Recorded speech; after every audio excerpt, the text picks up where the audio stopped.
Sa isang probinsya sa Pilipinas, isang lalaki na nagngangalang Cardo Tega ang nagbaon ng buhay sa kanyang asawang si Lita para lang makapagpakasal sa isang dalagita mula sa club. Pero hindi naging maayos ang plano niya dahil isang maliit na detalye ang naging dahilan ng kanyang pagbagsak. Mamamatay ba talaga si Lita o babangon para ibunyag ang madilim na sikreto ng kanyang asawa? Ang bahay sa gilid ng Maynila ay tila tahimik sa labas. Ang pintura ng dingding ay kumukupas na. Ang maliit na bakuran ay puno ng mga halamang inalagaan ni Lita ng may kasipagan. Pero ang katahimikan ay panlabas lang. Sa loob ng bahay, may pusong nabibiyak at pag-ibig na unti-unting kumukupas. Nakaupo si Lita sa lumang upuang kahoy sa sala. Abala ang kanyang mga kamay sa pagtitiklop ng damit habang paminsan-minsan ay sumisulyap sa pinto.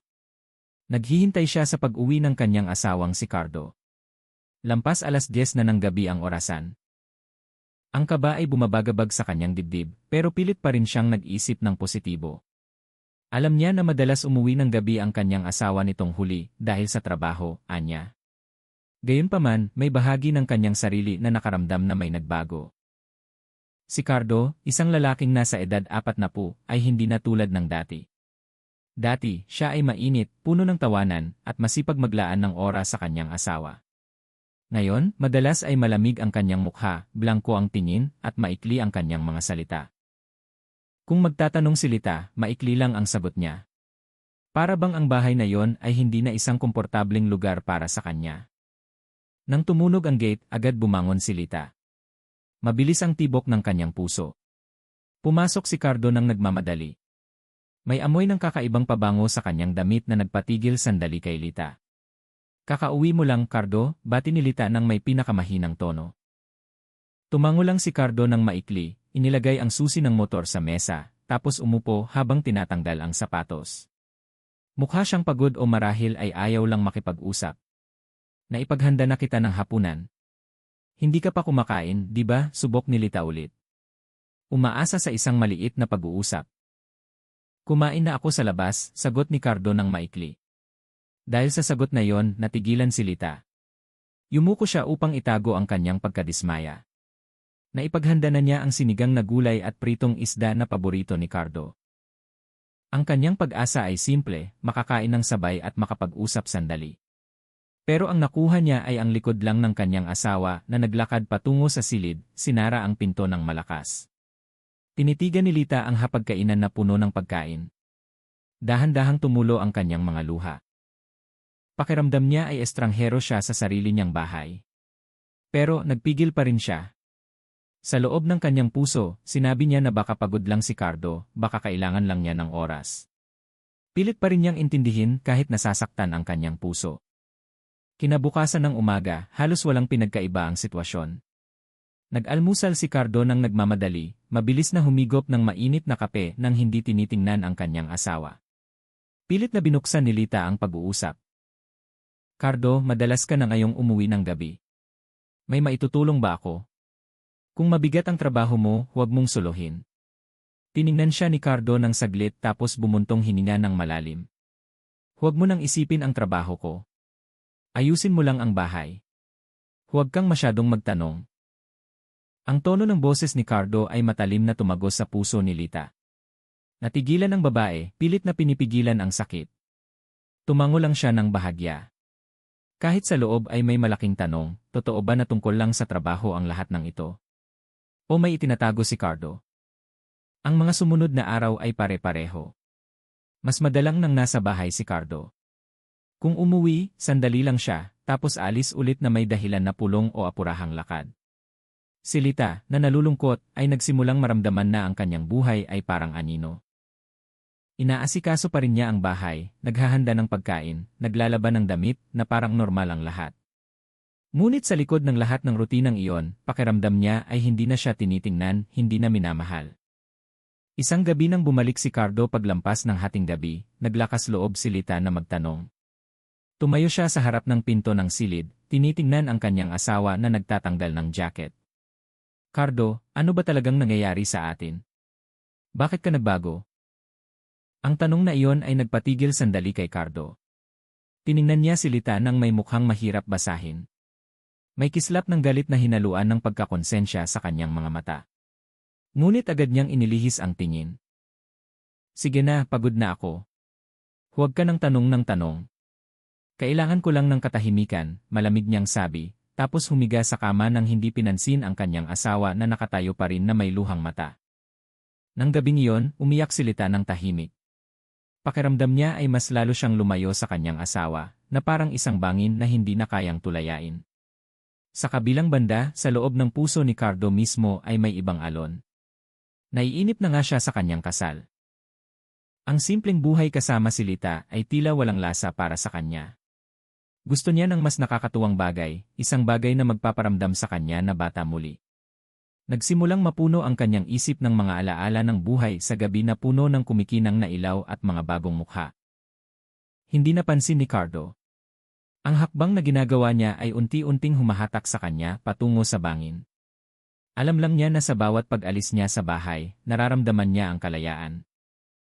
At sa bawat pagtingin niya sa mukha ni Lita na puno ng pasensya, lumalabas ang isang damdamin ng pagkasuklam na mas lalo niyang pinangalagaan.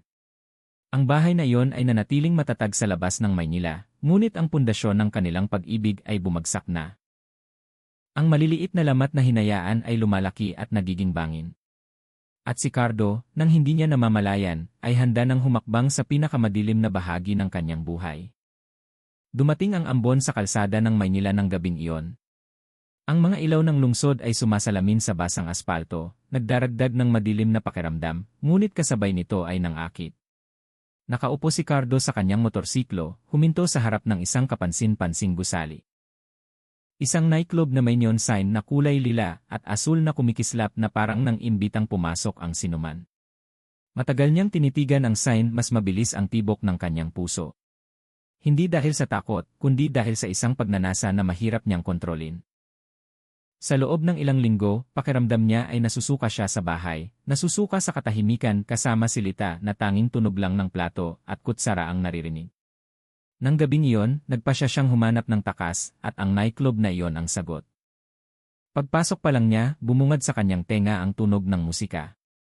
Umalinggaw ang tambol.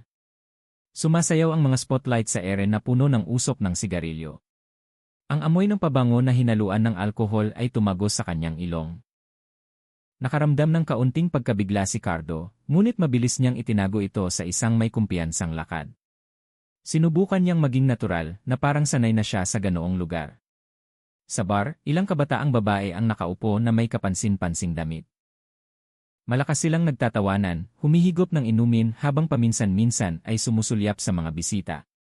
Umupo si Cardo sa bakanting upuan, umorder ng isang basong serbesa.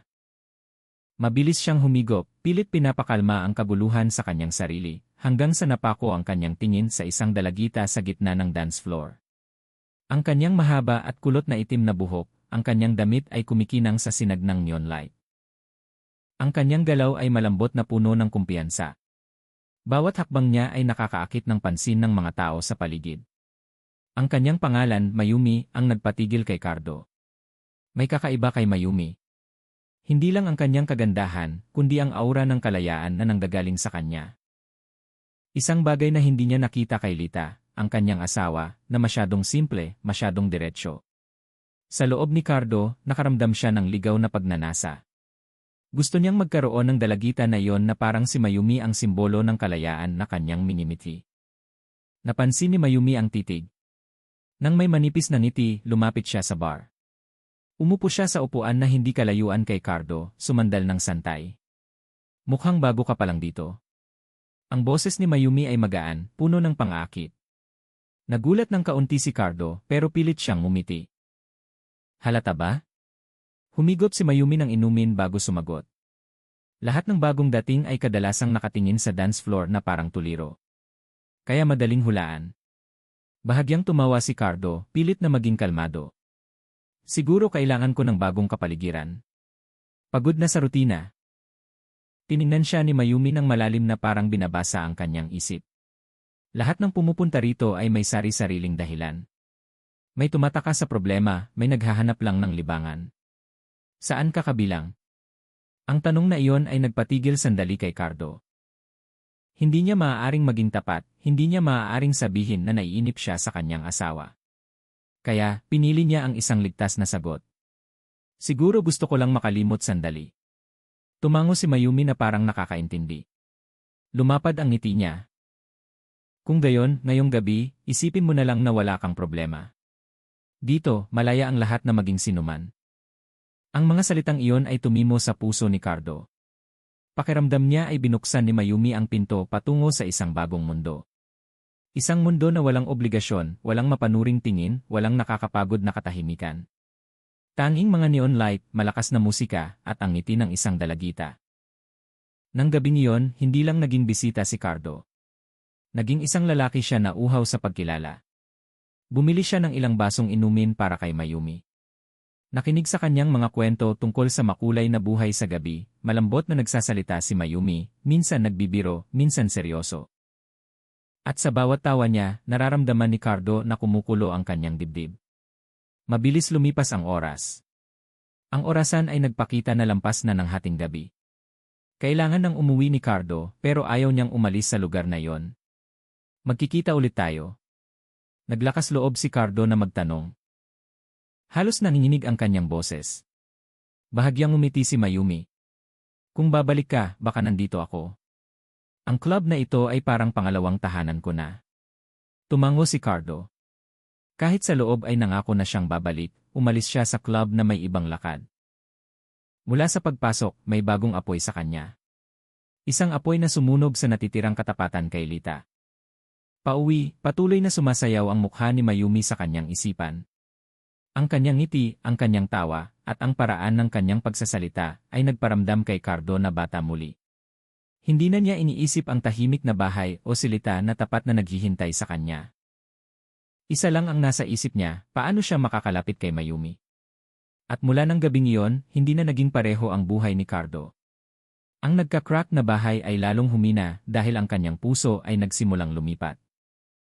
Hindi niya napansin na ang maliit na hakbang patungo sa nightclub ay hahatakin siya patungo sa pinakamadilim na plano sa kanyang buhay. Ang buhay ni Cardo ay lubhang nagbago mula ng unang gabi niyang makilala si Mayumi. Ang mukha ng dalagita ay parang anino na laging gumagambala sa kanyang isip. Kapag nasa bahay siya kasama si Lita, nakaramdam siya ng pagkabalisa. Para bang may invisible wall na humaharang sa kanyang paghinga. Pero pag naaalala niya ang ngiti ni Mayumi sa dance floor, bumabalik ang sigla sa kanyang dibdib. Lumipas ang mga araw na may mas malinaw na pattern. Mula umaga hanggang hapon, tamad siyang nagtatrabaho, umuwi para lang maligo o magpalit ng damit, tapos alis ulit. Ang dahilan na ibinibigay niya kay Lita ay pareho pa rin, trabaho, usapin sa opisina, o pulong sa kliyente. Ngunit ang totoo, ang kanyang mga yapak ay laging patungo sa nightclub na yon kung nasaan si Mayumi. Tinanggap ni Mayumi si Cardo na parang isang espesyal na customer. Alam ng dalagita kung paano pakiramdamin ang isang may edad na lalaki na kailangan siya.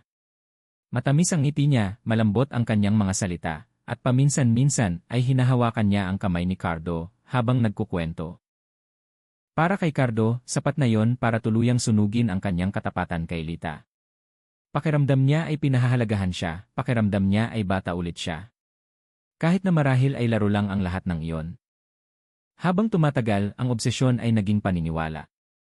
Hindi na itinuring ni Cardo si Mayumi bilang libangan lang. Itinuring niya ang dalagita bilang kanyang kinabukasan. Ini-imagine niya na makakasama niya ito sa buhay, na masisiyahan sa bawat gabi nang hindi na kailangang pigilan ang pagkasuklam sa bahay na tinitirhan niya kasama si Lita. Ngunit may isang malaking hadlang, si Lita. Isang gabi, nakaupo si Cardo sa sala na may sigarilyo sa kamay. Kumalat ang usok sa ere. Si Lita, nakatatapos lang maghugas ng plato, ay pumasok na may dalang basong mainit na tsaa para sa kanyang asawa. Cardo, inumin mo muna. Mukhang pagod ka, sabi niya. Tiningnan lang ni Cardo ang baso nang hindi nagsasalita. Blanko ang kanyang mukha. Sa kanyang isip, ang salitang bumaluktot ay hindi pasasalamat, kundi isang tanong. Hanggang kailan ko kailangang makita ang mukha na ito? Ngumiti pa rin si Lita, kahit nararamdaman niya na lalong lumalayo ang kanyang asawa. Hindi niya alam na sa ulo ni Cardo ay nagsimula ng bumuo ng isang madilim na plano. Nang gabing iyon pagkatapos matulog ni Lita, umalis si Cardo sa bahay ng tahimik. Naglakad siya sa makipot na daan patungo sa isang lugar na puno ng tubo sa gilid ng Maynila. Ang hangin sa gabi ay humihuni na nagpapagalaw sa mga dahon ng tubo na parang mga bulong ng sikreto. Huminto siya sa gitna ng isang tahimik na lupain, tanging ang malabong liwanag ng buwan ang kasama niya. Yumuko si Cardo, hinawakan ang basang lupa gamit ang kanyang mga kamay. Doon lumitaw ang pinakamadilim na imahe. Ini-imagine niya si Lita na nasa ilalim, nakabaon, nawawala sa kanyang buhay magpakailanman. Ang imaheng iyon ay nagpatayo ng kanyang balahibo, pero pinangiti rin siya ng bahagya. Kung wala siya, matatapos na ang lahat, bulong niya sa sarili. Sa sumunod na ilang araw, mas madalas nang bumibisita si Cardo sa taniman ng tubo. Inobserbahan niya ang paligid, pinansin ang pasukan, at naghanap ng lugar na bihirang daanan ng tao. Para siyang nagsasagawa ng survey, ngunit may hangarin na hindi kailanman sinabi sa sinuman. Sa nightclub, lalong naglakas loob si Cardo. Nagsimula siyang magkwento kay Mayumi tungkol sa kanyang kagustuhang magpakasal muli. Kahit na hindi niya direktang sinabi na may asawa na siya. Kung may pagkakataon akong magsimula ng bagong buhay, gusto mo bang sumama sa akin? Tanong ni Cardo isang gabi. Puno ng pag-asa ang kanyang tingin, bahagyang tumawa si Mayumi, sumandal sa upuan. Bagong buhay, lahat ay may pangarap, pero kung mayroon ka pa ring lumang koneksyon, hindi iyon madali. Ang mga salitang iyon ay tumimo kay Cardo. Alam niyang mabuti kung sino ang tinutukoy ni Mayumi, si Lita. Marahil hindi alam ng dalagita ang detalye ng kanyang buhay, pero ang simpleng mga salitang iyon ay parang latigo. Umuwi siya ng gabing iyon na mas lalong magulo ang isip. Sa bahay, sinalubong siya ni Lita na may pagod na mukha. Mas lalo kang umuwi ng gabi, Cardo. Nag-aalala ako. Sa halip na makonsensya, lalong kinamuhian ni Cardo ang pag-aalala na iyon. Sa kanyang isip, ang pag-aalaga ni Lita ay isa lamang tanikala. Ang bawat ngiti at lambing ng kanyang asawa, itinuring niya na hadlang sa kalayaan. Ilang araw ang lumipas, bumili si Cardo ng pala sa hardware. Binalot niya ito sa sako para hindi kapansin-pansin. Itinago niya ang gamit sa bagahe ng kanyang motorsiklo. Nagtanong si Lita, ano ang binili mo, Cardo? Pangtrabaho para sa proyekto, malamig niyang sagot. Agad na naniwala si Lita, hindi niya inakala na ang simpleng bagay na yon ay magiging tahimik na saksi sa masamang plano ng kanyang asawa. Ang mga gabi ni Cardo ay puno na ng paghahanda. Pumupunta siya sa taniman ng tubo, sinusubukan hukayin ang lupa, tinatakpan ulit, tinitiyak na walang maghihinala. Kinakalkula niya ang oras, tinatantya kung gaano katagal ang isang tao na mabubuhay sa ilalim ng lupa. Ginawa niya ang lahat ng pagkalkula na ito nang may kalmadong isip. Para bang nagpaplano siya ng isang proyekto, hindi isang pagpatay. Ngunit, sa likod ng planong iyon, may kaunting kaba na minsan ay lumalabas. Tuwing nakikita niya ang mukha ni Lita na natutulog ng mahimbing, nakaramdam si Cardo ng dilema. Hindi siya sinaktan ng babae, hindi siya nagkasala. Pero ang obsesyon niya kay Mayumi ay masyadong malakas. Sa kanyang puso, patuloy na bumubulong ang isang madilim na tinig, kung gusto mo ng bagong buhay, ang tanging paraan ay alisin siya. At sa huli, nagdesisyon si Cardo. Hindi siya urong. Ang madilim na plano ay nakatanim na sa kanyang ulo. Kailangang mawala si Lita at sa ganoon lang niya maaaring magkaroon si Mayumi ng buo. Tinitigan niya ang mukha ni Lita isang gabi na puno ng pekeng ngiti. Lita, mamaya kung may oras ka, sumama ka sa akin. Maglalakad-lakad tayo. Gusto kong mag-usap tayong dalawa. Ngumiti si Lita ng may ginhawa, iniisip na nagiging maasikaso na ulit ang kanyang asawa. Hindi niya alam na ang imbitasyon na yon ay ang unang hakbang patungo sa madilim na libingan na inihanda na para sa kanya. Ang langit ng Maynila ay tila madilim na madilim, tinatakpan ng ulap ang buwan kaya ang mga kalsada ng baryo ay tanging ng mga ilaw ng kalsada na malabo lamang ang nagbibigay liwanag. Nakaupo si Cardo sa sala na balisa. Ubos na ang kalahati ng kanyang sigarilyo, ngunit nanginginig pa rin ang kanyang mga kamay. Nang gabing iyon ang gabing matagal na niyang inihanda. Ang gabing magpapasya sa lahat. Dumating si Lita mula sa kusina na may dalang jacket ng kanyang asawa. Cardo, sigurado ka bang lalabas ka ng ganitong gabi? Hindi ba bukas may pasok ka? Tanong niya na may malambing na ngiti. Lumunok si Cardo. Sa kanyang puso ay may kakaibang sakit nang makita ang pag-aalaga na yon. Ngunit ang alaala ng mukha ni Mayumi sa nightclub na may nakakaakit na ngiti ay agad na nagtanggal ng natitirang pag-aalinlangan niya. Lita. Gusto ko lang maglakad-lakad. Sariwang hangin. Sumama ka na lang para makapag-usap tayo, sabi ni Cardo na pilit na maging kalmado. Mukhang masaya si Lita sa imbitasyon na yon. Mabilis siyang tumango tapos pumasok sandali para kunin ang kanyang belo. Hindi niya alam na ang kanyang hakbang ng gabing iyon ay patungo sa isang bitad. Pareho silang sumakay sa motorsiklo sa isang tahimik na kalsada. Ang hangin sa gabi ay malamig na tumagos sa balat. Niyakap ni Lita ang baywang ni Cardo. Hindi niya inakala na ang yakap na iyon ang kanyang huling yakap bilang isang asawang nagtitiwala. Saan tayo pupunta? Tanong ni Lita sa kalagitnaan ng biyahe. Sa taniman ng tubo. Tahimik doon, maganda mag-usap, maikli niyang sagot. Tumango si Lita ng walang paghihinala. Pagdating sa taniman ng tubo, napakatahimik ng paligid. Tanging ang tunog ng kuliglig ang naririnig na hinaluan ng huni ng hangin na nagpapagalaw sa mga dahon ng tubo. Ang malabong ilaw ng motorsiklo ay nagdagdag ng nakakatakot na pakiramdam. Pinatay ni Cardo ang makina tapos lumingon kay Lita. Bumaba ka. Maglakad tayo sandali. Sumunod si Lita. Naglakad sila sa gitna ng matataas na taniman ng tubo. Paminsan-minsan ay kinukuskus ni Lita ang kanyang braso dahil sa malamig na hangin sa gabi. Pilit pa rin siyang umiti, sinusubukang tamasahin ang bihirang sandali kasama ang kanyang asawa. Masaya ako na inaya mo akong lumabas ng ganito, Cardo. Akala ko tuluyan mo nang nakalimutan ako, malungkot niyang sabi. Ang mga salitang iyon ay tumimo sa dibdib ni Cardo. Ngunit ang kanyang mukha ay nanatiling malamig. Ang kanyang mga kamay ay nakakuyom sa likod ng kanyang bulsa na pinipigilan ang nanginginig na emosyon. Sa gitna ng mas madilim na bahagi ng taniman, huminto si Cardo. Tiningnan niya ang paligid na tahimik, walang sinuman. Doon ang mababaw na hukay na hinukay niya ilang araw na ang nakalipas. Malambot pa rin ang lupa, nagtatago ng madilim na sikreto na tanging si Cardo lang ang nakakaalam. Nagtaka si Lita nang makita ang kanyang asawa na tahimik. Ano ang problema, Cardo? Mukha kang kakaiba. Huminga ng malalim si Cardo. Sa kanyang ulo ay sumisigaw ang isang madilim na tinig, gawin mo na ngayon, kung hindi ay mawawala ang lahat. Nang mabilis na galaw, hinawakan niya ang leg ni Lita mula sa likod, sinakal ito ng malakas. Cardo, ano ito? Putol-putol ang boses ni Lita, nanlaki ang kanyang mga mata na puno ng gulat. Nagpumiglas ang katawan ni Lita, sinubukan niyang tanggalin ang pagkasakal. Sunod-sunod na lumabas ang mga luha na hinaluan ng matinding takot. Paumanhin, Lita, kailangan kong gawin ito. Kailangan ko ng bagong buhay, bulong ni Cardo sa kanyang tainga. Lumakas ang paghinga ni Lita, nahirapan sa paghinga. Ngunit hindi pa siya tuluyang nawalan ng malay.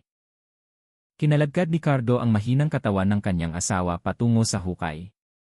Sa ilalim ng malabong liwanag ng buwan, ang mukha ni Lita ay puno ng alikabok at luha. Halos hindi na marinig ang kanyang boses. Bakit? Ano ang aking kasalanan? Ang tanong na iyon ay tumimo sa puso ni Cardo. Ngunit isinara niya ang kanyang mga tainga. Ibinalaban niya ang katawan ni Lita sa mababaw na hukay, tapos sinimulan niyang tabunan ng lupa gamit ang maliit na pala na itinago niya. Bawat bukol ng lupa na bumabagsak sa katawan ni Lita. Narinig ang mahinang iyak mula sa ilalim. Kumilos ang kamay ni Lita na sinusubukang abutin ang ibabaw pero pinindot ito ni Cardo ng mas maraming lupa. Manahimik ka. Lahat ng ito ay para sa kabutihan ko, bulong niya na may putlang mukha. Tumataas ng tumataas ang lupa. Tanging ang mahinang boses ni Lita ang naririnig na parang bulong mula sa ilalim ng lupa. Cardo, tulong. Buhay pa ako. Huminto sandali si Cardo, nanginginig ang kanyang mga kamay. Ngunit ipinikit niya ang kanyang mga mata tapos nagpatuloy sa pagtatambak hanggang sa nawala ang tunog. Ang hukay ay bumalik na sa dati, tanging isang bahagyang butas na lang ang natira. Nakatayo siya sa ibabaw ng mababaw na libingan. Humihingal. Pawis na pawis kahit malamig ang hangin sa gabi. Sa kanyang kalooban ay may ginhawa na hinaluan ng takot. Ganoon lang, may nagawa siyang hindi na kayang bawiin. Pinaandar niya ulit ang motorsiklo. Iniwan ni Cardo ang taniman na may putlang mukha. Sa kanyang ulo ay isa lang ang iniisip. Mula ngayon, malaya na siya. Malaya kay Lita, malaya para sundan si Mayumi. Ngunit ang hindi niya namalayan, ang mahinang boses ni Lita ay naririnig pa rin sa kanyang tainga. At higit pa doon, ang lupa na kakasawilang niya ay hindi pa ang katapusan ng lahat. Ito ay simula pa lang ng isang malaking bagyo na lulunod sa kanyang buhay. Ang umaga sa baryo ay kakaiba para kay Cardo. Mataas na ang araw. Naririnig pa rin ang huni ng manok sa malayo. Ngunit ang kanyang maliit na bahay ay tahimik. Walang tao sa sala, walang almusal sa plato, at ang amoy ng luto na karaniwang nagmumula sa kusina ay wala na. Nakatayo si Cardo sa harap ng bintana na tinitingnan ang bakuran. Alam niyang eksakto kung bakit tahimik ang bahay na yon. Wala na si Lita. Kagabi, siya mismo ang nagtakip sa mata ng kanyang asawa ng malamig na lupa. Pero para sa labas ng mundo, kailangan niyang gampanan ang ibang papel. Isang nalilitong asawa na nawalan ng asawa. Lita, mahina niyang tawag tapos naglakad patungo sa kusina. Binuksan niya ang pinto ng kabinet, tiningnan ang mga kagamitan sa pagluluto na maayos. Walang bakas ng nagmamadaling pag-alis. Walang nawawalang maleta. Walang nawawalang damit. Saglit na bumaluktot ang mukha ni Mayumi sa kanyang isipan. Ang ngiti ng dalagita ang dahilan ng lahat ng ginawa niya. Ngunit para matupad ang susunod na plano, kailangan niyang ihanda ang palabas ng perpekto. Lumabas si Cardo ng bahay at binati ang kapitbahay na may mukhang nag-aalala. Mang Tonyo, nakita niyo ba si Lita? Mula kaninang umaga wala siya sa bahay. Kadalasan abala na siya sa kusina. Si Mang Tonyo, isang matandang kapitbahay, ay dahan-dahang umiling. Lo, hindi ba kayo nagkasama kagabi na nakasakay sa motorsiklo? Nakita ko kayo. Natigilan sandali si Cardo tapos nagpanggap na gulat. Mang Tonyo. Lumabas kami sandali. Pero pag uwi ko na una akong matulog. Akala ko nasa bahay siya. Ayun, kinabukasan umaga wala siya. Nag-aalala ako, Mang Tonyo. Ang kanyang ekspresyon ay napakakumbinsi. Ang kanyang kilay ay nakakunot, ang kanyang boses ay nanginginig, at ginawa pa niya na nahihirapan siyang huminga na parang talagang nag-aalala. Inilagay ni Mang Tonyo ang kanyang kamay sa balikat ni Cardo. Subukan mo muna mag-report sa kapitan, Cardo. Sino ba ang nakakaalam kung saan siya nagpunta? Mabilis na tumango si Cardo. Bahagi iyon ng kanyang plano. Ang ipaniwala sa lahat na nawala si Lita nang walang bakas. Kinahapunan, puno ng kapitbahay ang bahay ni Cardo. Ilang kababaihan ang nakaupo sa terrace na nagbubulungan. Kawawa naman na wala ang asawa niya. Mabait pa naman, hindi maloko, sabi ng isa sa kanila. Nakaupo si Cardo sa upuan na may malungkot na mukha, paminsan-minsan ay yumuyuko na parang pinipigilan ang mga luha. Samantalang sa kanyang puso ay may kaunting kasiyahan dahil nagsisimula ng maniwala ang lahat sa kanyang pagganap. Isang opisyal ng barangay, si Kapitan Ben, ang lumapit. Cardo, sigurado ka bang walang senyales na umalis si Lita mag-isa? Lahat ng mahalagang gamit niya ay naroon pa rin. Huminga ng malalim si Cardo, nagpanggap na nag-iisip. Lahat ay naroon pa rin, Kapitan. Ang kanyang mga damit, pati ang kanyang pitaka ay nasa kabinet pa rin. Hindi ko maintindihan kung bakit siya nawala ng ganito. Baka may kumuha sa kanya. Ang mga salitang iyon ay lalong nagpakalat ng bulungan. May naghula na dinukot si Lita, mayroon din namang naghinala na tumakas siya dahil sa problema sa pamilya. Nang gabing iyon, naglakas loob pa si Cardo na mag-report sa istasyon ng pulisya. Dumating siya na may gusot na mukha, ang boses ay ginawa niyang malabo. Sir, nawala ang asawa ko simula kagabi. Tulungan niyo akong hanapin. 2 pulis ang seryosong sumulat sa report. Isa sa kanila, si Pulis Andres, ay tiningnan ng malalim si Cardo. Maari mo bang ikwento ang kronolohiya, Ginoong Cardo? Inulit ni Cardo ang kwentong bula na kanyang inimbento. Lumabas sandali kasama si Lita, umuwi, tapos natulog. Kinabukasan umaga, wala na ang kanyang asawa. Ang kwento ay dumaloy ng maayos. Para bang totoo? Sige, susundan namin ito. Pansamantala, huwag kang aalis muna, Ginoo, sabi ni Pulis Andres. Tumango si Cardo na nagpanggap na guminhawa. Pero sa kaibuturan ng kanyang kalooban ay may kaba. Alam niyang hindi titigil ang pulis hanggat walang nakita. Ilang araw ang lumipas, lalong lumakas ang balita sa baryo. Kumalat ang tsismis tungkol sa pagkawala ni Lita. May nagsabi na dinukot siya ng mga estranghero. May nag-akusa na tumakas siya dahil naiinip sa mahirap na buhay. Ang lahat ng teorya na iyon ay nakabuti kay Cardo dahil lalong lumalayo sa katotohanan. Ngunit, hindi kailanman perpekto ang kasinungalingan. Sa ika-4 na araw, isang kabataang taga-baryo na nagngangalang Boyet ang dumating na may mukhang nagpapanik. Sinabi ni Boyet na nakakita siya ng kahina-hinalang butas sa taniman ng tubo na hindi kalayuan sa maliit na daan na parang may nahukay. Kapitan, akala ko libingan ng aso o kung ano paman. Pero ang ane, may punit na tela doon, malakas niyang sabi. Ang balitang iyon ay nagpatayo ng balahibo ni Cardo. Pilit siyang nanatiling kalmado kahit ang kanyang puso ay bumubulwak ng malakas. Agad na nagkusa si Kapitan Ben at ilang residente na suriin ang lugar. Tinawagan din ang pulis para imbestigahan ang natuklasan. Nakatayo lang si Cardo ng matigas sa beranda ng kanyang bahay. Ginawa niyang malungkot ang kanyang mukha kahit sa kanyang ulo ay puno na ng takot. Huwag sana silang makakita ng anuman. Huwag sana silang makaalam. Nang gabing iyon hindi nakatulog si Cardo. Ang huni ng kuliglig sa labas ng bintana ay lalong nakakatakot. Ang alaala ng mukha ni Lita na puno ng lupa ay laging lumalabas tuwing ipinipikit niya ang kanyang mga mata. Bumangon siya, umupo sa sala, tapos nagsindi ng sigarilyo isa-isa. Pinuno ng usok ang silid na lalong nagpadagdag ng bigat sa kanyang dibdib. Kailangan kong maging matatag. Lahat ay naniniwala na nawala si Lita. Hindi nila malalaman, bulong niya sa sarili. Ngunit sa kaibuturan ng kanyang puso, alam niyang ang isang maliit na pagkakamali ay maaaring makasira ng lahat. At ang pagkakamali na iyon ay marahil nagawa na niya. Kinahapunan, biglang dumami ang tao sa taniman ng tubo sa gilid ng baryo. Ilang pulis ang nakatayo na nakapalibot sa isang umbok ng lupa na tila hindi natural. Nagkukumpulan ang mga residente sa likod ng police line. Nagbubulungan na may mukhang kinakabahan. Nakatayo rin si Cardo sa gitna ng mga tao. Ginawa niyang puno ng pag-aalala ang kanyang mukha. Ngunit sa kanyang dibdib, ang tibok ng puso niya ay naririnig. Alam niya ang lugar na yon. Kilala niya ang malambot na lupa na yon. Doon niya tinapos ang buhay ni Lita ilang gabi na ang nakalipas. Lumingon si Kapitan Ben, ang pinuno ng barangay kay Cardo. Cardo, hindi mo ba nakita na may naghukay dito? Lumunok si Cardo. Hindi po, Kapitan. Ngayon ko lang narinig. Baka may nagtapon lang ng patay na hayop, sagot niya na may nanginginig na boses. Sinusubukang maging inosente. Ang pulis na namumuno sa investigasyon, si Inspector Garcia, ay itinaas ang kanyang kamay bilang senyas. Agad na bumaon ang dalawang opisyal ng palasalupa.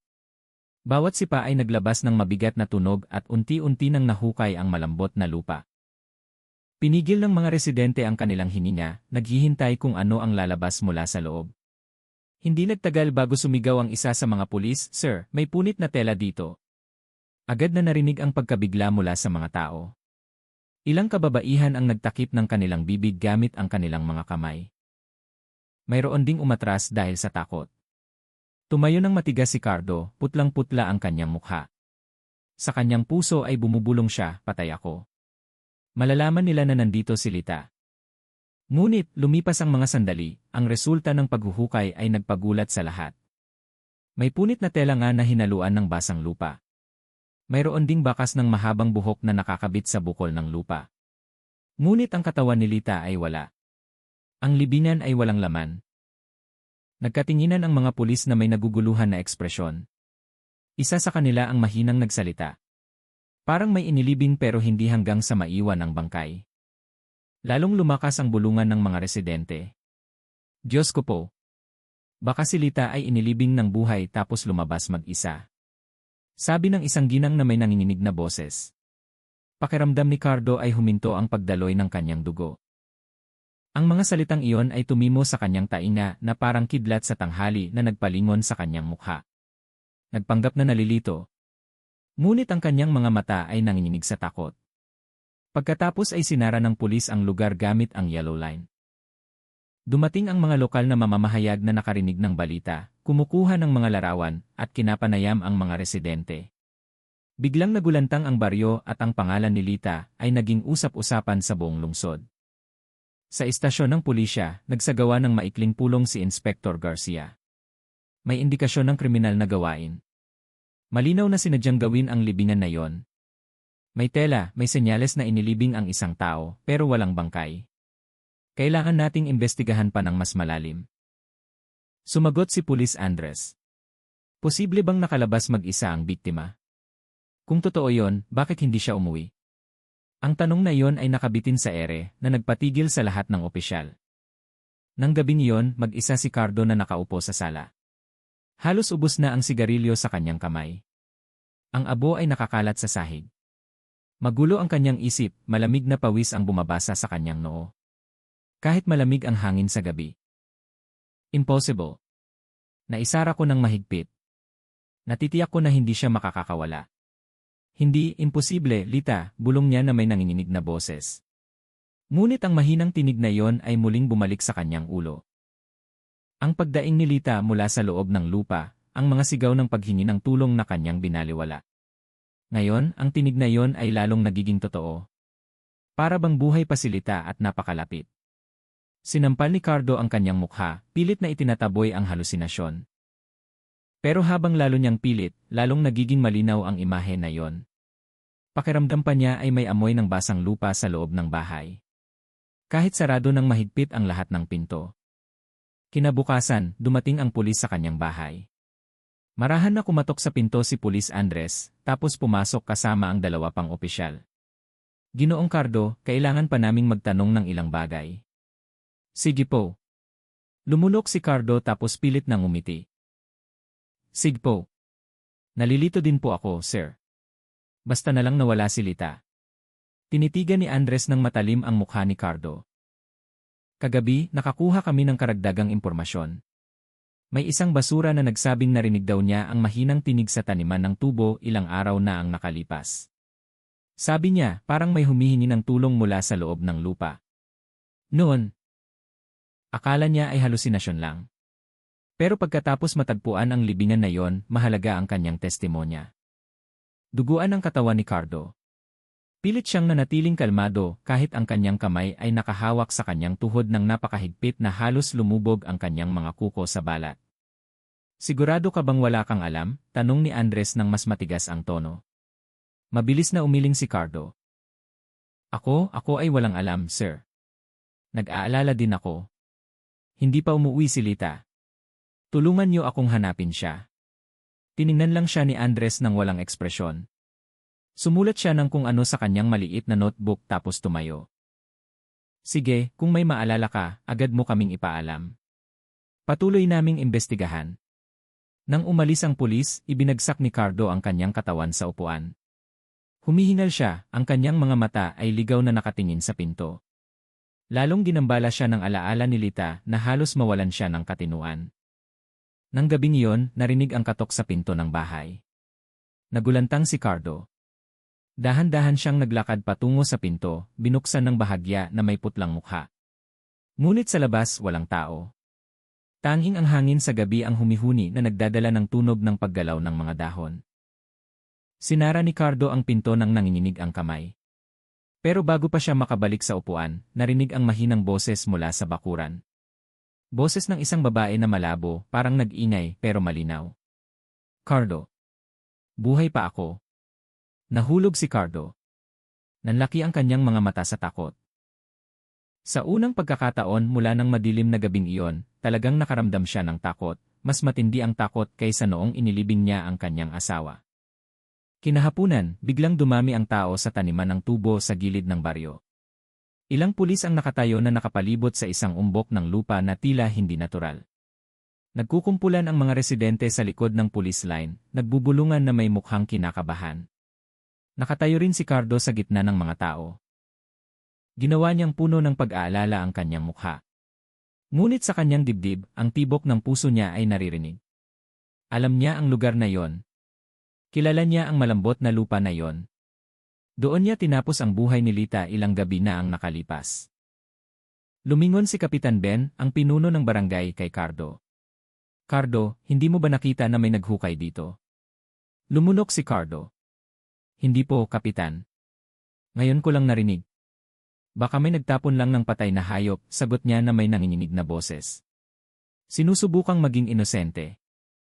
Ang pulis na namumuno sa investigasyon, si Inspector Garcia, ay itinaas ang kanyang kamay bilang senyas. Agad na bumaon ang dalawang opisyal ng palasalupa. Bawat sipa ay naglabas ng mabigat na tunog at unti-unti nang nahukay ang malambot na lupa. Pinigil ng mga residente ang kanilang hininga, naghihintay kung ano ang lalabas mula sa loob. Hindi nagtagal bago sumigaw ang isa sa mga pulis, "Sir, may punit na tela dito." Agad na narinig ang pagkabigla mula sa mga tao. Ilang kababaihan ang nagtakip ng kanilang bibig gamit ang kanilang mga kamay. Mayroon ding umatras dahil sa takot. Tumayo ng matigas si Cardo, putlang-putla ang kanyang mukha. Sa kanyang puso ay bumubulong siya, "Patay ako." Malalaman nila na nandito si Lita. Ngunit, lumipas ang mga sandali, ang resulta ng paghuhukay ay nagpagulat sa lahat. May punit na tela nga na hinaluan ng basang lupa. Mayroon ding bakas ng mahabang buhok na nakakabit sa bukol ng lupa. Ngunit ang katawan ni Lita ay wala. Ang libingan ay walang laman. Nagkatinginan ang mga pulis na may naguguluhan na ekspresyon. Isa sa kanila ang mahinang nagsalita. Parang may inilibing pero hindi hanggang sa maiwan ang bangkay. Lalong lumakas ang bulungan ng mga residente. "Diyos ko po! Baka si Lita ay inilibing ng buhay tapos lumabas mag-isa." Sabi ng isang ginang na may nanginginig na boses. Pakiramdam ni Cardo ay huminto ang pagdaloy ng kanyang dugo. Ang mga salitang iyon ay tumimo sa kanyang tainga na parang kidlat sa tanghali na nagpalingon sa kanyang mukha. Nagpanggap na nalilito. Ngunit ang kanyang mga mata ay nanginginig sa takot. Pagkatapos ay sinara ng pulis ang lugar gamit ang yellow line. Dumating ang mga lokal na mamamahayag na nakarinig ng balita, kumukuha ng mga larawan, at kinapanayam ang mga residente. Biglang nagulantang ang baryo at ang pangalan ni Lita ay naging usap-usapan sa buong lungsod. Sa istasyon ng pulisya, nagsagawa ng maikling pulong si Inspector Garcia. May indikasyon ng kriminal na gawain. Malinaw na sinadyang gawin ang libingan na yon. May tela, may senyales na inilibing ang isang tao, pero walang bangkay. Kailangan nating imbestigahan pa ng mas malalim. Sumagot si Pulis Andres. Posible bang nakalabas mag-isa ang biktima? Kung totoo yon, bakit hindi siya umuwi? Ang tanong na iyon ay nakabitin sa ere na nagpatigil sa lahat ng opisyal. Nang gabing iyon, mag-isa si Cardo na nakaupo sa sala. Halos ubos na ang sigarilyo sa kanyang kamay. Ang abo ay nakakalat sa sahig. Magulo ang kanyang isip, malamig na pawis ang bumabasa sa kanyang noo. Kahit malamig ang hangin sa gabi. Impossible. Naisara ko ng mahigpit. Natitiyak ko na hindi siya makakakawala. Hindi, imposible, Lita, bulong niya na may nanginginig na boses. Ngunit ang mahinang tinig na iyon ay muling bumalik sa kanyang ulo. Ang pagdaing ni Lita mula sa loob ng lupa, ang mga sigaw ng paghingi ng tulong na kanyang binaliwala. Ngayon, ang tinig na iyon ay lalong nagiging totoo. Para bang buhay pa si Lita at napakalapit. Sinampal ni Cardo ang kanyang mukha, pilit na itinataboy ang halusinasyon. Pero habang lalo niyang pilit, lalong nagiging malinaw ang imahe na iyon. Pakiramdam pa niya ay may amoy ng basang lupa sa loob ng bahay. Kahit sarado ng mahigpit ang lahat ng pinto. Kinabukasan, dumating ang pulis sa kanyang bahay. Marahan na kumatok sa pinto si Pulis Andres, tapos pumasok kasama ang dalawa pang opisyal. Ginoong Cardo, kailangan pa naming magtanong ng ilang bagay. Sige po. Lumulok si Cardo tapos pilit nang umiti. Sige po. Nalilito din po ako, sir. Basta na lang nawala si Lita. Tinitigan ni Andres ng matalim ang mukha ni Cardo. Kagabi, nakakuha kami ng karagdagang impormasyon. May isang basura na nagsabing narinig daw niya ang mahinang tinig sa taniman ng tubo ilang araw na ang nakalipas. Sabi niya, parang may humihingi ng tulong mula sa loob ng lupa. Noon, akala niya ay halusinasyon lang. Pero pagkatapos matagpuan ang libingan na yon, mahalaga ang kanyang testimonya. Duguan ang katawan ni Cardo. Pilit siyang nanatiling kalmado kahit ang kanyang kamay ay nakahawak sa kanyang tuhod ng napakahigpit na halos lumubog ang kanyang mga kuko sa balat. Sigurado ka bang wala kang alam? Tanong ni Andres ng mas matigas ang tono. Mabilis na umiling si Cardo. Ako ay walang alam, sir. Nag-aalala din ako. Hindi pa umuwi si Lita. Tulungan niyo akong hanapin siya. Tiningnan lang siya ni Andres ng walang ekspresyon. Sumulat siya ng kung ano sa kanyang maliit na notebook tapos tumayo. Sige, kung may maalala ka, agad mo kaming ipaalam. Patuloy naming imbestigahan. Nang umalis ang pulis, ibinagsak ni Cardo ang kanyang katawan sa upuan. Humihingal siya, ang kanyang mga mata ay ligaw na nakatingin sa pinto. Lalong ginambala siya ng alaala ni Lita na halos mawalan siya ng katinuan. Nang gabing iyon, narinig ang katok sa pinto ng bahay. Nagulantang si Cardo. Dahan-dahan siyang naglakad patungo sa pinto, binuksan ng bahagya na may putlang mukha. Ngunit sa labas, walang tao. Tanging ang hangin sa gabi ang humihuni na nagdadala ng tunog ng paggalaw ng mga dahon. Sinara ni Cardo ang pinto nang nanginginig ang kamay. Pero bago pa siya makabalik sa upuan, narinig ang mahinang boses mula sa bakuran. Boses ng isang babae na malabo, parang nag-ingay pero malinaw. Cardo. Buhay pa ako. Nahulog si Cardo. Nanlaki ang kanyang mga mata sa takot. Sa unang pagkakataon mula ng madilim na gabing iyon, talagang nakaramdam siya ng takot, mas matindi ang takot kaysa noong inilibing niya ang kanyang asawa. Kinabukasan ng umaga, abala ang istasyon ng pulisya sa Maynila kaysa karaniwan. Sa malaking mesa ng investigador, nakahanay ng maayos ang ilang mga file ng larawan at ulat. Nakaupo si Inspector Garcia sa pangunahing upuan na may seryosong mukha. Samantala, binuksan ni Pulis Andres ang isang maliit na proyektor na nagpakita ng larawan ng taniman ng tubo sa dingding. Kahapon, natagpuan natin ang isang mababaw na libingan na walang laman. May tela, may bakas ng buhok pero walang bangkay. Ngayon, pag-uusapan natin muli ang detalye ng natuklasan, sabi ni Garcia ng matigas. Itinuro ni Andres ang larawan ng punit na tela na natagpuan. Ipinadala na namin sa laboratorio. Ang paunang resulta ay nagpapakita na ang telang ito ay kapareho ng duster ng biktima, si Lita. Pinatunayan din ng mga saksi na kapitbahay na madalas nilang nakikita siyang suot ang duster na may disenyong bulaklak. Idinagdag ng isa pang pulis. Mayroon ding malabong fingerprint sa hawakan ng pala na natagpuan hindi kalayuan sa lugar. Inihambing namin ito sa data ng fingerprint ng mga residente sa paligid. Ang paunang resulta ay tugma sa kay Cardo, ang asawa ng biktima. Biglang natahimik ang silid. Lahat ng mata ay nakatingin sa pisara kung saan nakasulat ng malaki ang pangalan ni Cardo. Bumuntong hininga si Garcia. Hindi pa tayo maaaring magbigay ng mabilis na konklusyon. Pero malinaw na may motibo si Cardo. May ulat na hindi maganda ang kanilang pagsasama. Ilang kapitbahay ang nakarinig ng pag-aaway at ngayon ay nawawala ang kanyang asawa. Samantalang ang kahina-hinalang libingan ay natagpuan hindi kalayuan sa bahay. Sumagot si Pulis Andres ng may pag-ingat. Pero huwag nating kalimutan, sir. May testimonya ang isang basura na nakarinig ng boses ng babae na humihingi ng tulong mula sa ilalim ng lupa. Kung totoo iyon, ibig sabihin ay buhay pa siya. Ang malaking tanong, bakit hindi pa siya lumalabas hanggang ngayon? Ang tanong na iyon ay nakabitin sa ere na nagpatigil sa lahat ng opisyal. Samantala, nakaupo si Cardo sa isang karinderya malapit sa bahay. Si Boyet, na sinusubukang makihalubilo sa mga residente, ay nagpanggap na nag-aalala rin. Ngunit, laging alerto ang kanyang tenga sa mga bulungan ng mga tao na nagsisimula ng maghinala sa kanya. Baka pinatay ni Cardo ang kanyang asawa, bulong ng isang ginang. Posible dahil walang senyales na tumakas siya. Sagot ng isa pa. Humigot si Cardo ng kape na nanginginig ang kamay. Sa kanyang puso ay sumisigaw siya, habang tumatagal, lahat ay maghihinala sa akin. Umuwi siya ng mabilis, sinara ng mahigpit ang pinto ng bahay. Ang kanyang mukha ay puno ng pawis kahit tanghali na at malakas ang ihip ng hangin. Sa sala, nakaupo siya na walang tingin. Gumugulo ang kanyang isip. Paano nangyari na walang laman ang libingan? Saan nagpunta si Lita? Totoo ba na may tumulong sa kanya o baka si Lita ay buhay pa at sinadyang magtago para maghiganti? Biglang tumunog ang kanyang cellphone. May pumasok na text message. Ang nakasulat sa screen ay nagpatayo ng kanyang balahibo. Buhay pa ako, Cardo. Agad na binitiwan ni Cardo ang cellphone. Nanginginig ng husto ang kanyang katawan.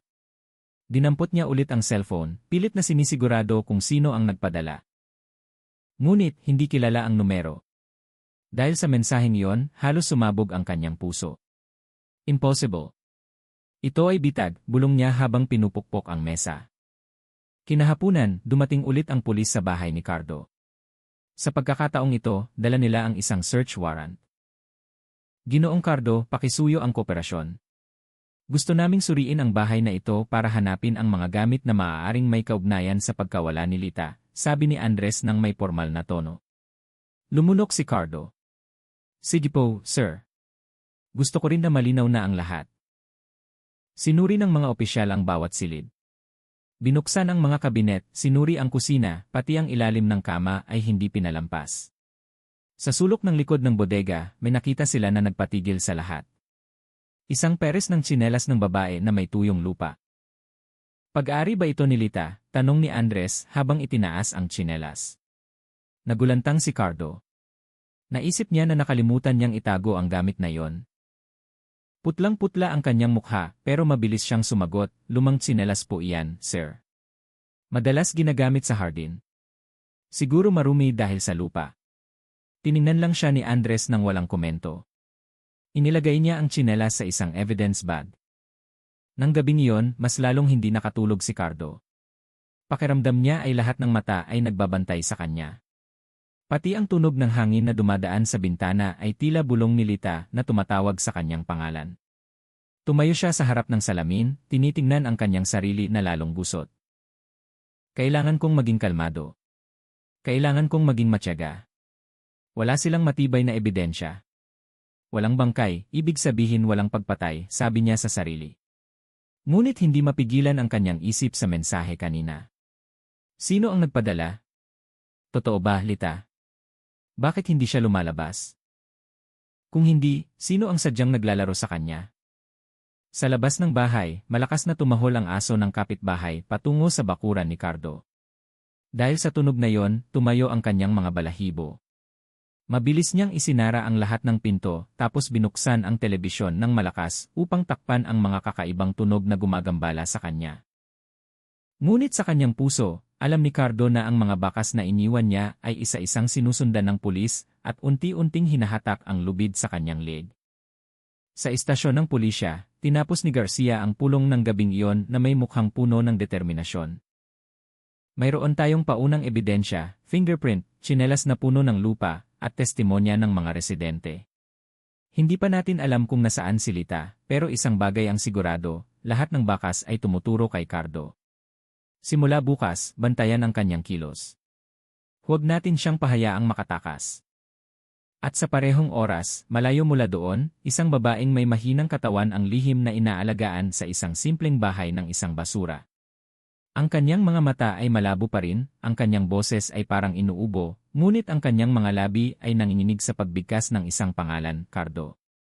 Ang malabong ilaw sa isang nightclub sa sentro ng Maynila ay kumikislap ng magulo. Ang musika ay tumutugtog ng malakas, ang mga baso ay nagbabanggaan, at ang mga bisita ay nalulunod sa ingay ng gabi.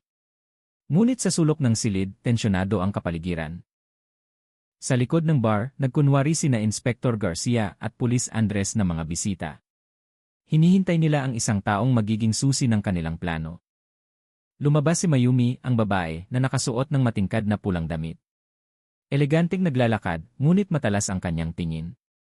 Lumapit siya sa mesa ni Garcia, tinitigan siya ng may ekspresyong puno ng pagtataka.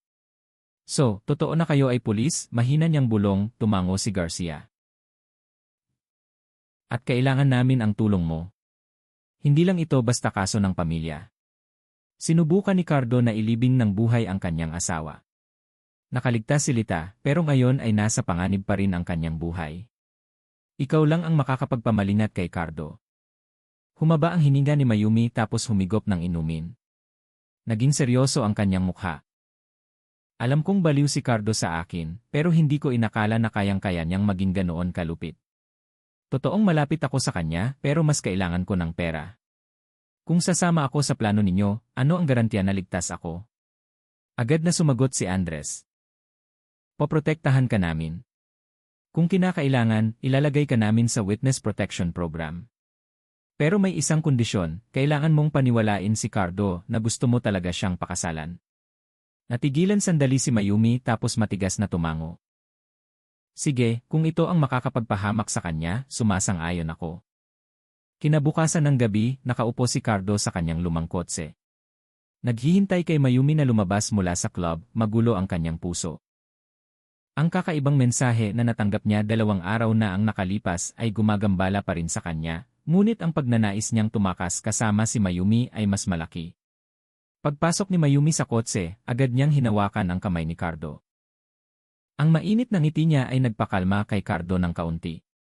Cardo, malambing na sabi ni Mayumi. Pagod na ako sa ganitong buhay. Gusto ko ng tahimik na buhay. Gusto ko ng isang lalaking may lakas ng loob na pakasalan ako. May lakas ng loob ka ba? Tiningnan siya ni Cardo ng malalim. Siyempre, Mayumi, handa na ako. Kailangan ko lang siguraduhin na maayos ang lahat. Silita, hindi na siya babalik. Yumuko si Mayumi, itinatago ang ekspresyon ng takot na hinaluan ng pagkasuklam. Kung gayon, gumawa tayo ng plano. Gusto ko ng maliit at lihim na kasal. Maaari tayong mag-ayon sa villa ng kaibigan ko sa susunod na linggo. Paano? Ngumiti si Cardo ng malapad. Para bang nawala ang lahat ng pasanin. Sumasang-ayon ako. Sa susunod na linggo, magiging mag-asawa na tayo. Ang hindi alam ni Cardo, ang mga salita ni Mayumi kanina ay hindi lang isang ideya. Ito ay isang paunang plano na inihanda ni Garcia at ng kanyang koponan. Ang villa na tinutukoy ay isang lokasyon na mahigpit na binabantayan ng pulis. Nang gabing iyon, pagkatapos ng kanilang pagpupulong, lihim na nakipagkita si Mayumi kay Garcia sa isang kotse na nakaparada malayo sa karamihan. Lahat ng pag-uusap kay Cardo.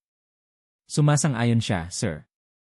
Lubos siyang nagtitiwala sa akin, sabi ni Mayumi na may nanginginig na boses. Tinapik ni Garcia ang kanyang balikat. Mabuti, nagawa mo ng tama. Isang hakbang na lang at mahuhuli na natin si Cardo. Pero tandaan, huwag mong hayaan na maghinala siya. Kailangan mong gampanan ang papel na parang mahal mo talaga siya.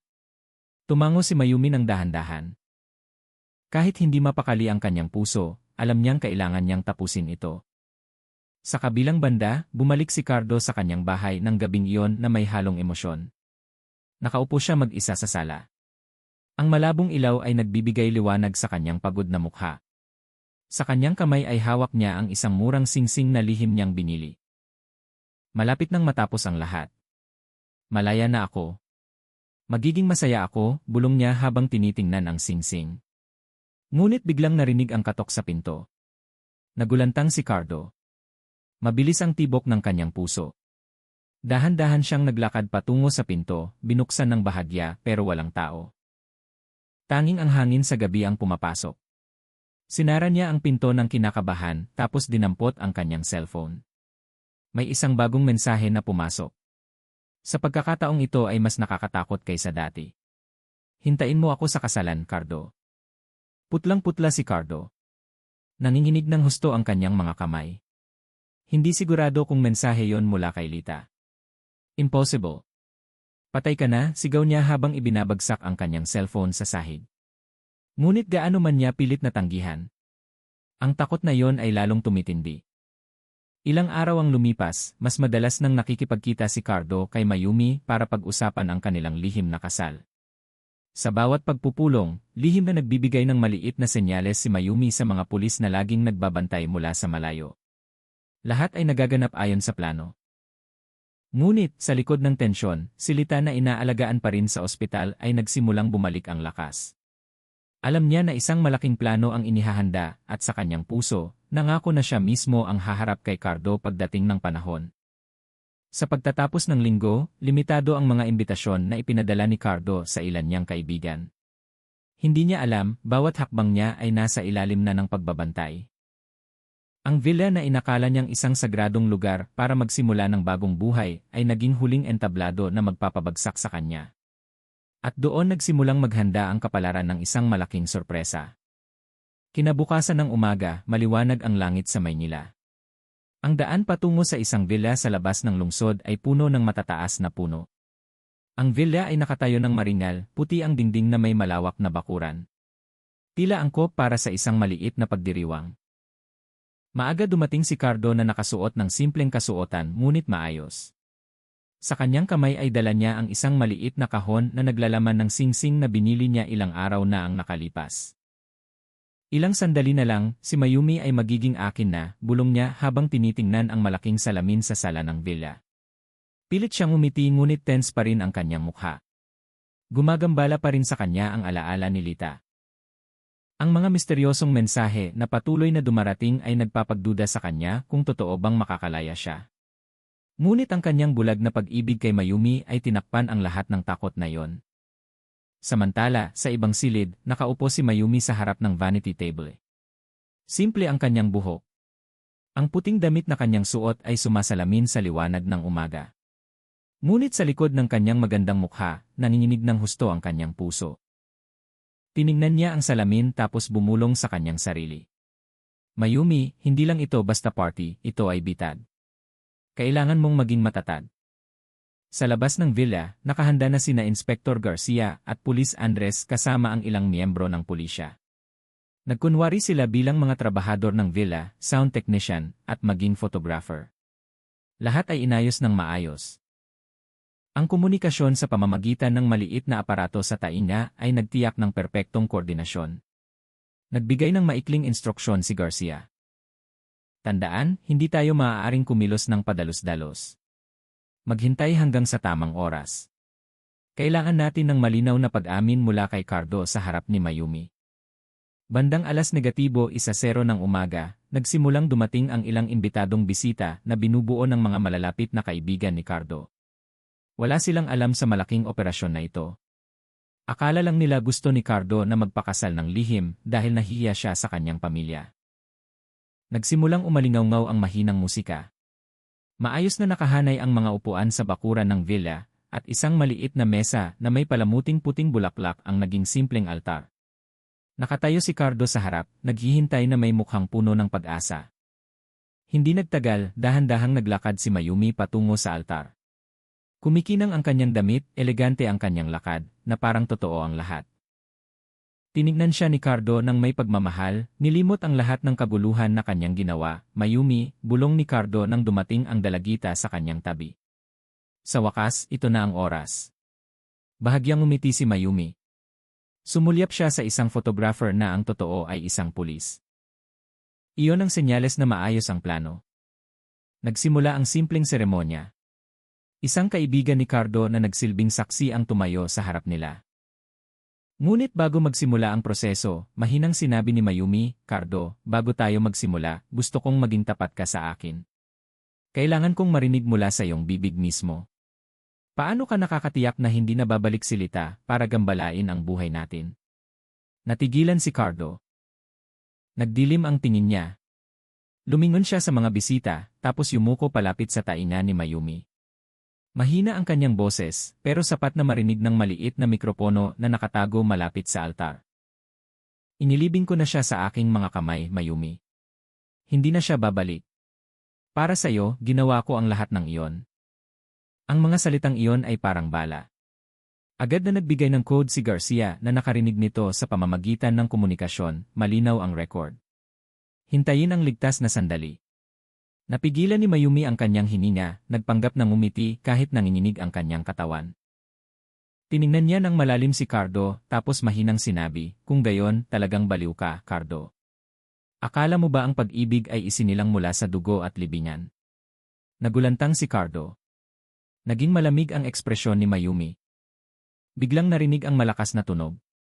Pulis, huwag kang gumalaw. Nagulat ang mga bisita. Ilan ang sumigaw sa takot. Mula sa iba't ibang sulok ng villa, pumasok ang mga armadong pulis.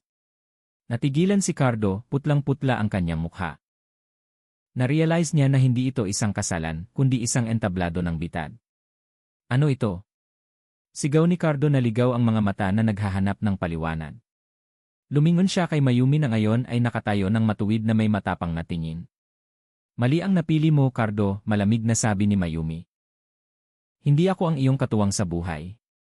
Ako ay bahagi ng plano para pabagsakin ka. Umangal si Cardo sa galit.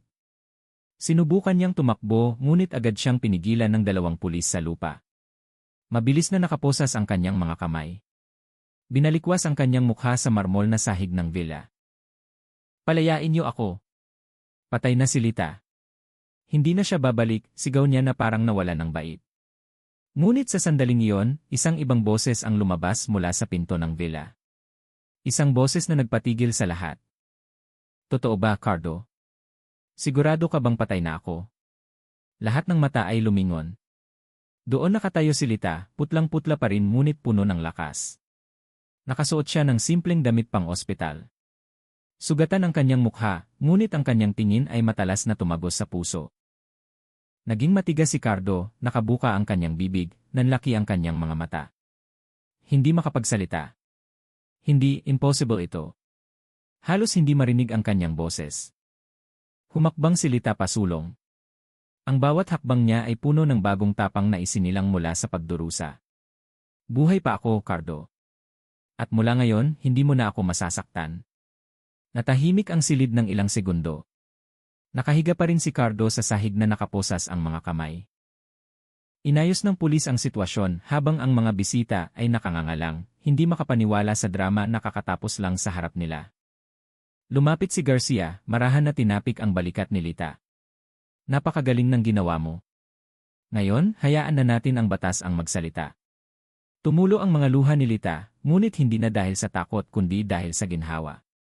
Lahat ng kanyang pagdurusa ay hindi na sayang. Si Cardo, na pilit pa ring lumalaban, ay tiningnan lang siya ng puno ng pagkapuot. Ngunit sa pagkakataong ito, wala na siyang kapangyarihan.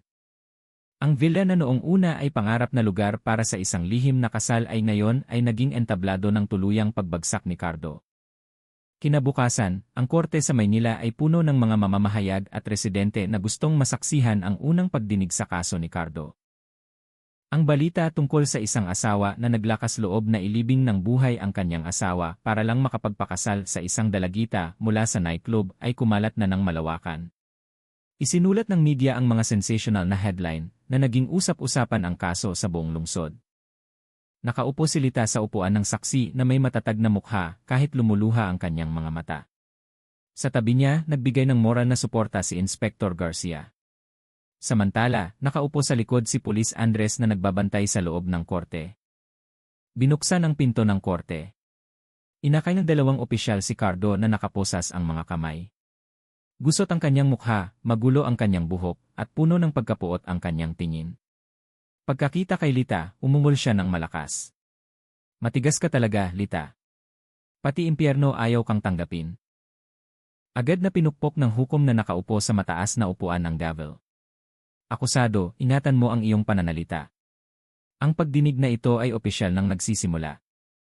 Binuksan ng tagausig ang kanyang mga file, malakas ang boses na pumuno sa loob ng korte. Iginagalang na hukom, ang akusado na si Cardo de la Cruz ay inuusig sa diumanoy pagtatangkang pagpatay na may pananadya laban sa kanyang sariling asawa, si Lita. Malinaw ang mga ebidensya na mayroon kami. Ang testimonya ng biktima, ang record ng pag-amin ng akusado sa harap ng publiko, at ang bakas ng mababaw na lugar ng libingan na natagpuan sa taniman ng tubo. Ang kanyang mga aksyon ay malupit, hindi makatao, at ginawa ng may buong kamalayan. Naririnig ang mga bulungan sa hanay ng mga bisita, ilang tao ang umiling na hindi makapaniwala, samantalang abala ang mga mamamahayag sa pagsusulat ng bawat salita. Sinubukan ng abogado ni Cardo na pigilan ang agos ng may kalmadong tono. Iginagalang na hukom, ang aming kliyente ay nagkamali nga ngunit ang intensyon ay hindi laging katulad ng aksyon. Buhay pa ang biktima at ibig sabihin hindi talaga nangyari ang kamatayan. Ang aming kliyente ay nakulong sa isang psikolohikal na sitwasyon, hindi isang aktwal na aksyon. Narinig ni Lita iyon na may kaba sa dibdib. Hinawakan niya ng mahigpit ang kanyang mga kamay na pinipigilan ang emosyon. Sa kanyang puso, alam niya na ang mapait na katotohanan ay hindi na mababago. Nadama niya mismo ang lupa na tumatakip sa kanyang katawan ng gabing iyon. Narinig niya ang tibok ng kanyang puso na lalong humina hanggang sa huli ay iniligtas siya ni Mang Tonyo. Nang dumating ang kanyang pagkakataon, lumapit si Lita sa witness stand. Nanginginig ang kanyang boses ngunit malinaw. Iginagalang na hukom, ako ay buhay na saksi. Naaalala ko pa ang bawat segundo kung paano ako kinaladkad ni Cardo sa taniman ng tubo, sinakal ang aking leg. Tapos tinabunan ang aking katawan ng lupa. Humihinga pa ako noon. Narinig ko ang lupa na tumatakip sa aking mukha. Kung walang Mang Tonyo na nakarinig ng aking sigaw, marahil ngayon ay pangalan na lang ako. Biglang natahimik ang silid. Ilang tao ang yumuko, hindi kayang isipin ang pagdurusa na yon. Tiningnan ng hukom si Cardo. Totoo ba ang sinabi ng saksi? Tumawa si Cardo. Ang kanyang tawa ay nakakatakot. Matigas talaga ang ulo ni Lita, iginagalang na hukom. Ibinigay ko ang aking buhay sa kanya sa loob ng maraming taon. Pero nilimitahan niya ako, kinulong niya ako. Nang gusto kong maging malaya, nang makita ko ang tunay na pag-ibig kay Mayumi. Hinaharangan pa rin niya ako. Ano ang mali ko kung gusto ko ng bagong buhay? Dahil sa mga salitang iyon, naging magulo ang silid. Muling pinukpok ng hukom ang gavel ng 3 beses. Tahimik, kailangan pa ring magpatuloy ang pagdinig ng maayos. Tinawag naman si Mayumi bilang susunod na saksi. Ang dalagita ay lumapit ng may buong tapang. Kahit malinaw na nagpapakita ng pagkabalisa ang kanyang mukha, tiningnan niya ang hukom tapos yumuko sandali bago magsalita. Nakilala ko nga po si Cardo. Madalas po siyang pumunta sa nightclub kung saan ako nagtatrabaho. Laging sinasabi niya na mahal niya ako. Nangako siyang pakakasalan ako. Akala ko po nung una ay biro lang, pero habang tumatagal. Nagsimula siyang magkwento kung paano niya gustong alisin si Lita. Hindi po ako naniwala hanggang sa napatunayan ang lahat sa villa. Siya mismo ang umamin sa harap ko at ng lahat. Tiningnan ni Cardo si Mayumi ng puno ng galit. Traitor! Babae ka lang na mababa ang moral, sigaw niya na kinailangan pang pigilan ng mga opisyal. Yumuko si Mayumi na pinipigilan ang mga luha, pero hindi siya natinag. Siguro mali ako dahil naging malapit ako sa kanya, pero hindi ko kailanman sinang-ayunan ang kanyang krimen at nagpapasalamat ako na nakatulong ako sa pulis na bitagin siya. Sa labas ng korte, uminit din ang sitwasyon. Nag-uunahan ang mga mamamahayag sa pagbabalita ng pinakabagong development. Ang pangalan ni Lita ay tinawag na matatag na babae na nakaligtas mula sa kamatayan. Samantala, inilarawan si Cardo bilang malupit na asawa na naglakas loob na ilibing ng buhay ang kanyang asawa para sa isang madilim na pag-ibig. Si Mang Tonyo, ang matandang basura na naging tagapagligtas ni Lita, ay naroon din sa waiting area. Nakaupo siya ng tahimik, tumanggi sa maraming panayam. Basta lang po ako, ginawa ko lang po ang tama sa puso ko, maikli niyang sabi ng pilitin ng mga mamamahayag. Mahaba ang pagdinig ng araw na yon. Pagkatapos magbigay ng testimonya ang lahat ng saksi, nagpasya ang hukom na ipagpatuloy ang pagdinig sa susunod na linggo na may agenda ng formal na pagbabasa ng akusasyon. Lumabas si Lita mula sa korte na may mabibigat na hakbang, ngunit guminhawa ang kanyang puso. Nailabas na niya ang katotohanan. Ngayon, ang natitira ay ang paghihintay na maisakatuparan ang katarungan. Sa kabilang banda, si Cardo na ibinalik sa detensyon ay tiningnan lang ng puno ng paghihiganti. Hindi pa tapos ito, Lita. Maghahanap ako ng paraan, mahina niyang bulong. Kahit nakaposas ang kanyang mga kamay. Ngunit alam ng lahat na malapit nang matapos ang laro ni Cardo, at sa likod ng mga rehas, wala na siyang kontrol sa kanyang sariling buhay. Kinahapunan, madilim ang langit sa Maynila. Ang gusali ng korte ay mas maraming tao kaysa sa nakaraang pagdinig. Lahat ay naghihintay sa mahalagang sandali. Ang desisyon ng hukom kay Cardo de la Cruz, ang lalaking naglakas loob na ilibing ng buhay ang kanyang asawa para sa ambisyon at madilim na pag-ibig. Nakaupo si Lita sa upuan ng bisita na may matatag na mukha kahit mabilis ang tibok ng kanyang puso. Sa tabi niya, nagbigay ng suporta si Inspector Garcia sa pamamagitan ng pagtango. Samantala, nagbabantay si Pulis Andres malapit sa pinto. Naroon din si Mayumi, putlang-putla ang kanyang mukha, ngunit malinaw ang kanyang determinasyon. Si Mang Tonyo, na nakasuot ng simpleng damit, ay nakaupo sa likod. Gusto lang niyang masaksihan ang katapusan ng madilim na kwento na ito. Binuksan ang pinto ng korte. Pumasok si Cardo na nakaposas ang mga kamay. Gusot ang kanyang buhok, puno ng galit ang kanyang mukha, hinaluan ng kawalan ng pag-asa. Ngunit pilit pa rin niyang nagpakita ng sinis-ngiti. Nakatuon ang kanyang tingin kay Lita. Parang gustong saksakin ang kanyang puso. Binuksan ng hukom ang pagdinig ng matigas ang boses. Ang pagdinig sa kasong kriminal laban sa akusadong si Cardo de la Cruz ay muling binuksan. Ngayon, babasahin ng korte ang desisyon. Biglang natahimik ang korte. Tumayo ang tagausig at malakas na binasa ang kanyang akusasyon. Iginagalang na hukom, batay sa matibay na ebidensya, mga kredibleng saksi, at pag-amin mismo ng akusado, aming inuusig ang akusado ng parusang pagkakakulong ng habambuhay. Ang kanyang ginawa ay hindi lang pagtatangkang pagpatay, kundi pagtataksil sa kasal, pamantayan ng lipunan, at halaga ng pagkatao. Walang anumang dahilan na maaaring magpawalang sala sa malupit na gawain ito. Muling narinig ang mga bulungan sa loob ng korte. Ilang tao ang tumango ng sumasang-ayon. Ang iba naman ay tiningnan si Cardo ng puno ng pagkapuot. Sinubukan ng abogado ni Cardo na magbigay ng huling depensa. Iginagalang na hukom, nagkamali nga ang aming kliyente, ngunit ang intensyon ay hindi laging katulad ng aksyon. Buhay pa ang biktima at ibig sabihin hindi talaga nangyari ang kamatayan. Ang aming kliyente ay nakulong sa isang psikolohikal na sitwasyon, hindi isang aktwal na aksyon. Ngunit ang boses ng abogado ay tila mahina kumpara sa mapait na katotohanan na nabunyag. Pinukpok ng hukom ang gavel ng 3 beses tapos sinimulan basahin ang desisyon. Matapos isaalang-alang ang lahat ng katotohanan, testimonya, at ebidensya na iniharap, nagpasya ang korte na ang akusadong si Cardo de la Cruz ay napatunayang nagkasala ng walang pag-aalinlangan sa pagtatangkang pagpatay na may pananadya laban sa kanyang asawa, si Lita. Dahil dito, ipinapataw ng korte ang parusang pagkakakulong ng habambuhay. Biglang nagulantang ang loob ng korte. Ilang tao ang kusang nagpalakpakan kahit agad na sinaway ng mga opisyal. Tinakpan ni Lita ang kanyang bibig gamit ang kanyang kamay. Tumulo ang mga luha hindi dahil sa kalungkutan kundi dahil sa ginhawa. Matapos ang lahat ng pagdurusa na kanyang naranasan, sa wakas ay napanig sa kanya ang katarungan. Tumayo si Cardo mula sa kanyang upuan, pula ang kanyang mukha. Hindi ako karapat-dapat makulong ng habambuhay. Kasalanan mo lahat ito, Lita. Kung hindi mo lang sana ako hinadlangan, masaya na sana ako kay Mayumi. Ikaw ang dapat na mamatay, hindi ako. Dali-daling pinigilan ng mga opisyal ang kanyang nagwawalang katawan. Malakas na kumalampag ang kanyang posas, pero hindi siya makawala. Ang kanyang huling mga salita ay nagpakita lang kung gaano kadilim ang kanyang puso. Tinapos ng hukom ang pagdinig sa huling pagpukpok ng gavel. Tapos na ang pagdinig.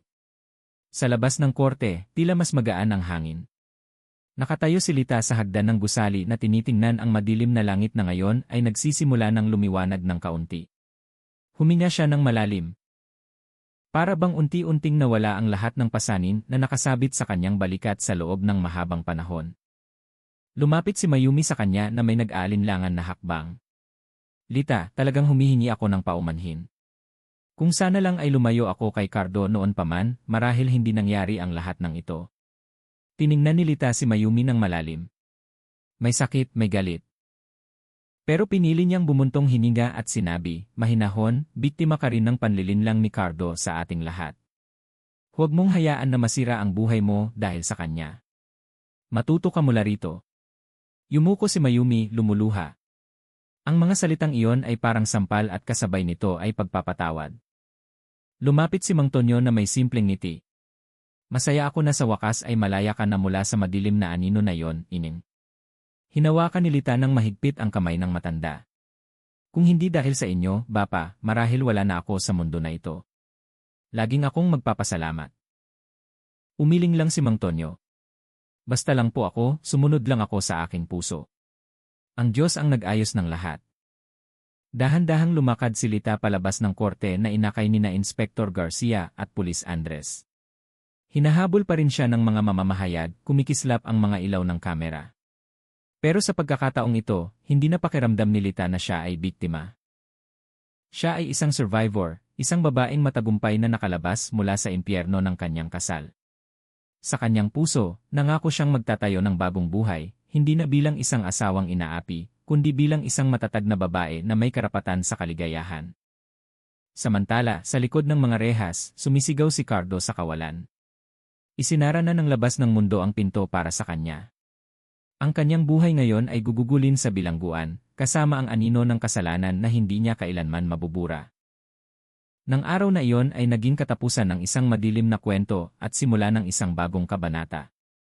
Humakbang si Lita patungo sa kinabukasan na may sugat na unti-unting gumagaling, na may pag-asa na muling lumalago.